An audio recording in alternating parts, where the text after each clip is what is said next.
So we're starting off with clams. The first stage of the clam is the clam hold. Key thing here is getting into position. So this nice straight line, keep that neutral spine. Hips are forward, muscles in the bottom are braced. And then from there, bring the knee up and holding that top position. So you should feel it through the outside of the hip, across the glutes, and then almost certainly through all of the core muscles of the stomach. Hold the range here, 30 to 45 seconds. Ease it back down and repeat on the other side. So our progression of the clam brings in movement. So same thing, we're going to stabilize right through the spine, through the anterior or frontal area of the core. But now we're moving up into the movement, easing it back down, keeping control. We're minimizing any additional movement through the body. Slow and steady, keeping the hips forward. Getting that lift, but no rotation back through the hips. Okay, then our hardest progression with the clam. We're going up into the McGill half side plank first, so the hips come forward. You have this straight line down the front of the body, right down to the knees. We're then fixing and bracing that position, and then introducing the banded clam. So we've got resistance and we've got repetitions here. So we're working all those muscles across the outside of the hip incredibly hard to stabilize from the underside of the body and then work from the top. So here we're focusing now more purely on lateral movement. With the clams, we had some rotation. Now we're looking at this straight movement up, holding with a greater emphasis on the medial glute on the outside of the hip. Stage one is a hold like we had with the clams. So again, get the body in the right position, brace across the hips, keep the spine in neutral position, and then hold that top line. Again, 40-45 seconds.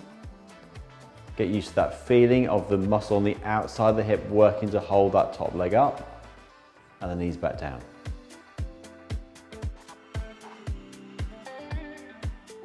We're staying with that medial glute conditioning. Here, we're taking a step on from the hold. We've still got that bracing going on through the midsection and through the spine, but now continually in motion with the medial glute working to constantly raise and lower the leg. Keep it slow, controlled, so we're asking that muscle to work hard.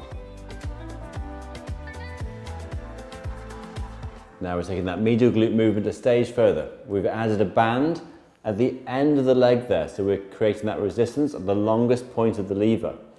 Same thing as we had before, we're keeping that lumbar spine in check, keeping it nice and still, keeping the hips stacked, creating the same quality of movement and control, but now making it harder by adding that resistance. So we're now bringing in more dynamic elements to our lateral movements. So here we've got a band around the feet. As we've been doing, we're locking in all the upper body, so the core muscles are tight, back's nice and firm, we've got that spinal positioning, slight amount of flexion from the hips, so we're focusing on the hip muscles, creating this movement pattern.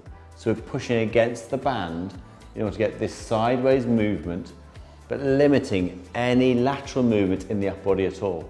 So we are focusing just across the hips.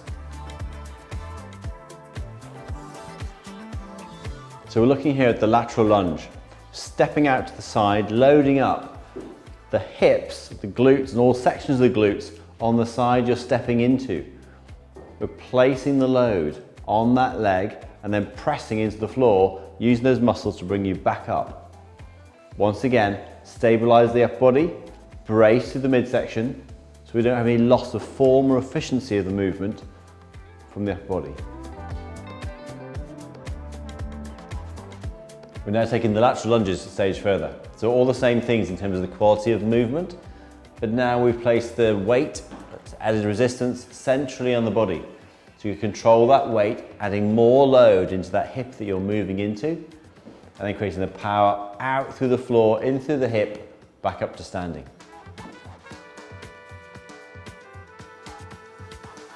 So we're now bringing an extra dimension to the lateral lunge. We've got all the same control aspect of the lateral lunge, but we're now bringing stability to the end of the movement. So you power off the floor, bring the knee up, asking the hip on the opposite side, plus all those core muscles to hold that top phase of the movement. before going back into it again. So now, lateral lunge change altogether. We're now working with what's called a Hayden. Here, really nice athletic movement, side to side, lots of control on the landing. So you can then create that power into the floor, back up through the leg to create the movement back in the other direction.